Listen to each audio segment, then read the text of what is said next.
तर आज आपण नवीन चॅप्टर सुरू करायलो, सूट आणि कमिशन. तर या आधारावर आपल्याला NMS चे काही एक्झाम्पल्स बघायचे आहेत.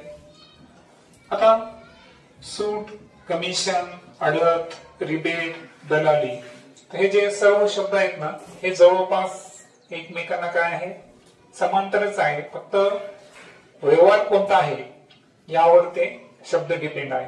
बरोबर.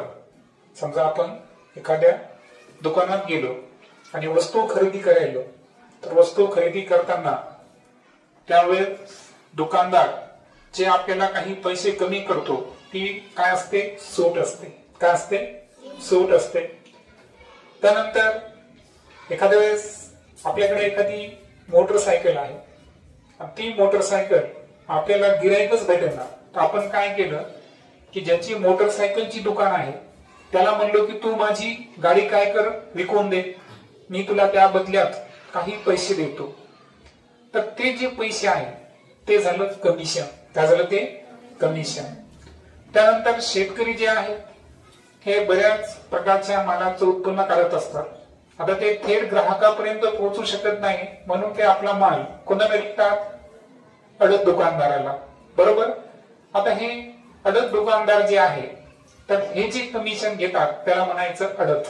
काय म्हणायचं त्याला, अडत. त्यानंतर दलाली काय असते पहा. समजा उदाहरणार्थ एखाद्या व्यक्तीचं घर आहे आणि त्याला दुसऱ्या कुठं शहराच्या ठिकाणी स्थायिक व्हायचं आहे आणि त्याला ते घर विकायचं आहे. तर हे घर विकताना काय होतं की त्याला स्वतःहून माहित नसतं कोणाला घर घ्यायचं कोणाला नाही, त्याच्याकडे ग्राहक नसतात किंवा त्याचा तो बिझनेस नसतो, प्लॉटिंगचा असेल, घर विकण्याचा असेल. तर अशा वेळेस तो काय करतो की मध्ये एक व्यक्ती घेतो आणि त्याला म्हणतो की जर माझं घर तू विकून दिलं तर मी तुला काय देईल, दलाली देईल. आता ही दलाली दोन प्रकारची असते. एखाद्याला घर घ्यायचं असेल, समजा मला घर घ्यायचंय, मला घरच भेटेल ना आणि माझे तेवढे कॉन्टॅक्ट नाही, नवीन शहरात माझी ओळख नाही, तर अशा वेळेस मी सुद्धा दलालाकडे जाईल आणि दलाला म्हणेल की तू माझ्यासाठी एक चांगलं घर बघ, मी तुला काही टक्के दलाली देईल. म्हणजे दलाल हा किती जणांकडून घेऊ शकतो, 2 जणांकडून. ज्याला विक्री करायची आहे त्याच्याकडून पण दलाली घेऊ शकतो आणि ज्याला खरेदी करायची आहे त्याच्याकडून सुद्धा काय घेऊ शकतो, तो दलाली घेऊ शकतो. आणि अशाच पद्धतीचे रिबेट सुद्धा असते. म्हणजे रिबेट जे आहे हा सुद्धा व्यवहारामधला एक सूट आणि कमिशनचाच काय आहे, भाग असतो. सो ओव्हरऑल तुमच्या एक लक्षात घ्या की आपलं जे दैनंदिन जीवन आहे ना, त्या जीवनातल्या व्यवहारातलं हे गणित आहे, येते लक्षात. तर त्यावर आधारित काही उदाहरणं आपण घेऊ. उदाहरणावरूनच काही कन्सेप्ट मी तुमच्या क्लिअर करण्याचा प्रयत्न करेन. पहिलं गणित जे आहे, छापील किमतीवर 9% सूट देऊन दुकानदाराने टीव्ही 19,110 रुपये ला माधवला विकला, तर टीव्हीच्या खरेदीवर माधवला किती रुपये सूट मिळाली. आता एक लक्षात घ्या, किमती 3 प्रकारचे असतात. एक असते खरेदी किंमत, बरोबर. दुसरी असते छापील किंमत आणि तिसरी असते विक्री किंमत. आतापर्यंत तुम्ही 3च शिकला असताल. तुम्हाला माहिती आहे नफा आणि तोटामध्ये तुम्ही 2च प्रकारच्या गोष्टींचा विचार केला. एक आहे खरेदी किंमत, दुसरी आहे विक्री किंमत. अशा 2 गोष्टी तुम्ही शिकलेल्या आहेत. आणि यामध्ये तुम्हाला माहित आहे की जेव्हा तुम्ही नफा काढता तर नफा केव्हा होतो, जेव्हा विक्री किंमत ही खरेदी किंमत पेक्षा कशी असते, जास्त असते. म्हणजे विक्री किंमत मधून जेव्हा खरेदी किंमत आपण वजा करतो तेव्हा काय असतो, नफा. आणि तोटा केव्हा होतो, जेव्हा खरेदी किंमत जास्त असते आणि विक्री किंमत कशी असते, कमी असते. तर अशा वेळेस काय होतो, तोटा होतो. हे तुम्ही या अगोदर शिकलेले आहात. ठीक आहे. आता यामध्ये एक नवीन कन्सेप्ट आलेली आहे. ती कन्सेप्ट कोणती आहे, छापील किंमत. छापील किंमत जी आहे, तर त्याला इंग्रजीमध्ये आपण तुम्ही एखाद्या वेळेस एखाद्या मोबाईल असेल, टीव्ही असेल, त्याच्यावर एक शब्द वाचला असेल, ते काय असतं? MRP, हे ना. औषधाची दुकानात जरी गेलो आपण तर तिथून तर चॉकलेट पर्यंत कोणत्याही वस्तूवर काय लिहिलेले असते? MRP लिहिलेले असते. MRP ही काय असते? छापील किंमत असते, है ना. सो आता छापील किंमत, खरेदी किंमत आणि विक्री किंमत याच्यातला फरक काय आला? समजा मी दुकानदार आहे, मी काय करतो? मी कोणत्या तरी कंपनीकडून किंवा एखाद्या ठोक विक्रेत्याकडून काय करतो? एखादी वस्तू आणतो, ती माझी काय झाली? खरेदी किंमत. त्यानंतर त्या वस्तूवर जी छापलेली किंमत आहे ती काय झाली? त्याची छापील किंमत. आणि काही डिस्काउंट दिल्यानंतर, आता हे विक्रेत्यावर डिपेंड आहे बरं, दरवेळेस डिस्काउंट मिळेल असं शक्य आहे का? आता तुम्ही मार्केटमध्ये जा, तुम्हाला काही वस्तूवर डिस्काउंट मिळेल, सूट मिळेल, पण काही वस्तूवर काय असते? समोरचा म्हणून ते दिलेलं असतं पहा, फिक्स रेट. म्हणजे इथले भाव कसे आहेत? ठरलेले आहेत. ते कमी होणार आहेत का? नाही. म्हणजे विक्री किंमत ही छापील किंमत असू शकते. विक्री किंमत कमी कधी होईल? छापील किंमतीवर काही डिस्काउंट मिळत असेल तरच. ओके. आता या तिन्हीतला फरक कळल्यानंतर आता लक्षात घ्या, दुकानदार जे सूट द्यायला तो कोणत्या किमतीवर द्यायला? छापील किमतीवर, बरोबर. मग आता यामध्ये सर्वात अगोदर जे फॉर्म्युला आपल्याला शिकायचा आहे तर ते आहे की एकूण सूट कशी काढायची. आता एकूण सूट जी आहे ना ही नेहमी छापील किमतीवर असते. कशावर असते? छापील किमतीवर एकूण सूट ठरलेली असते. सो जी छापील किंमत आहे तर छापील किमतीला काय करायचं? आपण X ने गुणायचं आणि या ठिकाणी 100 न भागायचं. आणि हा X काय आहे? तर X आहे शेकडा सूट. X काय आहे? शेकडा सूट. म्हणजे त्या व्यवहारामध्ये दुकानदार तुम्हाला शेकडा सूट किती द्यायला. शेकडाचा अर्थ काय माहितीये का? प्रति 100 रुपयाला किती सूट मिळाली, बरोबर आहे का? मग हे कुठपर्यंत चालेल? जोपर्यंत त्या वस्तूची आपण छापील किमतीपर्यंत पोहोचत नाही. दर 100 रुपयाच्या मागे किती रुपये, किती टक्के डिस्काउंट इथं? 9% सूट आहे. म्हणजे प्रति 100 रुपये 9 प्रमाणे या पद्धतीनं समजा 500 रुपयाची असेल तर 5 न मग 45 रुपये या पद्धतीनं सूट जी आहे ती वाढत जाईल. मग आता या गणितामध्ये छापील किंमत होती पहा 19,110. शेकडा सूट किती आहे? 9 आणि छेद किती आहे? 100. हे जर 2 शून्य आपण कट केले, बरोबर, हा 1 शून्य कट होईल. आता इथे जर आपल्याला काय करायचं आहे? गुणाकार करावा लागेल. 9 1 9 9 1 9 9 9 81 9 1 9 9 8 17.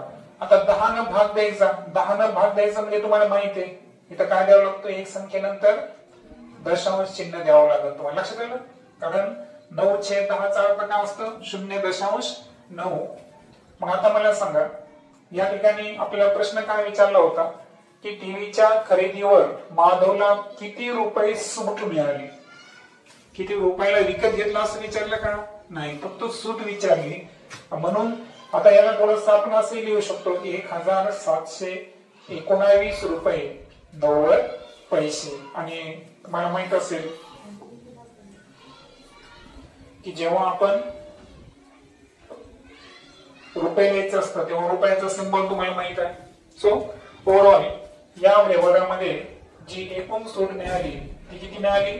1,719 रुपये 90 पैसे. ठीक आहे. आता सेकंड गणिताकडे येऊ आपण. यामध्ये पहा, सतीश रावांनी आपले घर दलालामार्फत किती रुपयाला विकले? 38 लाखाला. दलाली किती टक्के द्यावी लागली? 3%. तर घर विक्रीतून सतीश रावांना किती रक्कम मिळाली?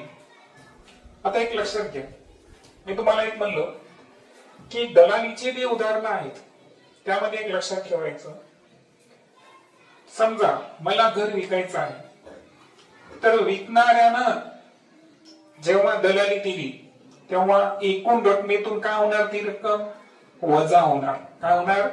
वजा होणार. लक्षात आलं का? समजा मी एखादी वस्तू 10,000 रुपयाला विकली, बरोबर आहे का? मी विकणार आहे, दलालामार्फत विकला आणि मला समजा दलालाला 100 रुपये दलाली द्यायची, तर 10,000 मधून मला 100 ऍड करावं लागेल का मायनस करावं लागेल? मायनस करावं लागेल. आणि जो विकत घेणारा आहे तो जर दलाली देत असेल तर ठरलेल्या किमतीमध्ये ती दलाली काय करावं लागेल? आपल्याला ऍड करावं लागेल, मिळवावं लागेल. लक्षात आलं का? पण ए, बी आणि सी. बी जो आहे तो आहे दलाल. कोण आहे तो? दलाल. ए जो आहे तो आहे विकणारा. कोण आहे तो? विकणारा. आणि सी जो आहे तो आहे घेणारा. येते लक्षात? आता व्यवहार आहे समजा 10,000 रुपयाचा. किती व्यवहार आहे? 10,000 रुपयाचा. आणि आपण धरलं की यामध्ये दलाली जी आहे ती आपण घेऊ 300 रुपये. किती दलाली घेऊ आपण? 300 रुपये दलाली. एक अंदाज, एक अंदाजे घेतो मी. 100च्या ऐवजी मी 300 घेतो. 300 रुपये दलाली. तो व्यवहार समजून घ्या की हा जो दलाल आहे हा दोन्हीकडून काय करतो? दलाली घेतो. परंतु गणितामध्ये लक्ष द्यायचं तुम्ही. गणितामध्ये तुम्हाला प्रत्येक वेळेस दोन्हीकडून दलाली ऍड करायची का? नाही. तुम्हाला गणितामध्ये बघायचं आहे की तुम्हाला एकूण दलाली विचारली का विकणाऱ्याची दलाली विचारली का घेणाऱ्याची दलाली विचारली, बरोबर? जर फक्त विकणाऱ्याची दलाली विचारली असेल तर विकणाऱ्याला मला सांगा 300 रुपयाचा काय होणार? त्याला तोटा होणार. व्यवहार किती रुपयाचा आहे? 10,000 रुपयाचा आहे. विकणारा जो आहे तो या 10,000 मधून 300 रुपये कमी करणार आहे, बरोबर का? त्याला कमी भेटणार आहे. पण या व्यवहारामध्ये मला सांगा 300 जर कमी केले, 10,000 मधून आपल्याला 300 रुपये काय करावं लागेल? कमी करावं लागेल. उत्तर किती? 9,700. म्हणजे विकणारा हा तोट्यामध्ये असतो ठरलेल्या किमतीच्या, बरोबर? परंतु तर 9,700 रुपये लक्षात तुम्हाला विकणारा या दलाली जी ठरलेली आहे ती वस्तूची जो काही रेट ठरलेला आहे त्याच्यातून काय झालं? कमी झालं. घेणारा जो आहे त्यानं घेताना वस्तू 10,000ची घेतली, परंतु दलाली सुद्धा त्याला ऍड करावं लागेल. म्हणजे त्याला ती वस्तू किती रुपयाला मिळाली? 10,300 ला मिळाली. आणि दलाल जर दोन्हीकडून दलाली घेत असेल तर दलाला 300 प्लस 300 या पूर्ण व्यवहारामध्ये त्याला किती दलाली मिळाली? 600, बरोबर? मग आता गणितावर फोकस कसा पाहिजे? आता पहा, इथं जर पाहिलं तर सतीश रावाने आपले घर दलालामार्फत विकले. म्हणजे ते कोण आहे? सध्या ए, विकणारे आहेत. विकणारे आहे म्हणजे आपण जेव्हा एकूण दलाली करू तेव्हा ती आपल्याला काय करायची? त्यांच्यातून मायनस. दलालाला 3% दलाली द्यावी लागली तर घर विक्रीतून सतीश रावाला किती रक्कम मिळाली? इथं घेणाऱ्याचं काही विचारलं का?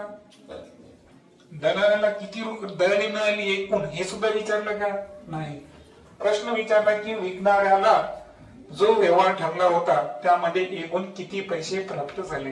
म्हणजे अगोदर काय करावं लागेल? तुम्हाला दलाली काढावी लागेल. मग मला सांगा दलाली आणि सूटचं सूत्र एकच आहे, बरोबर आहे का? तिथं काय होतं? छापील किंमत. इथं छापील किंमतच्या ऐवजी जी ठरलेली किंमत येईल, ठरलेली किंमत किती आहे? 38 लाख. आणि त्याच्यामध्ये एक्स चा पाऊंड 100. एक्स सूट होता. इथं एक्स काय असेल? दलाली 3% आणि छेद किती? 100. मग आता इथं गुणाकाराची पद्धत माहिती ना? 3 शून्य जशाचे तसे. 8 त्रिक 24, 3 त्रिक 9 आणि 2 11. 1,14,000 ही दलाली झाली. विचारलं काय की सतीश रावाला किती रक्कम मिळाली, बरोबर? मग मिळालेली रक्कम जर काढायची असेल तर सतीश रावाला जी मिळालेली रक्कम काढायची असेल तर जो ठरलेली रक्कम आहे व्यवहाराची ती किती होती? 38 लाख. या 38 लाख मधून काय वजा करावं लागेल आपल्याला? दलाली. 1,14,000 दलाली वजा करावं लागेल. आता ही वजाबाकी करताना पहा, इथं 3 शून्य, इथं 3 शून्य, ते जशाचे तसे. त्यानंतर इथे 2 शून्य आहेत, 14. 100 मधून 14 गेले किती राहतात? 86. त्यानंतर 38 आहे, 1 आणि 1 किती? 2. किती येईल? 36. उत्तर आलं 36 लाख. किती आलं? 36,86,000. ओके.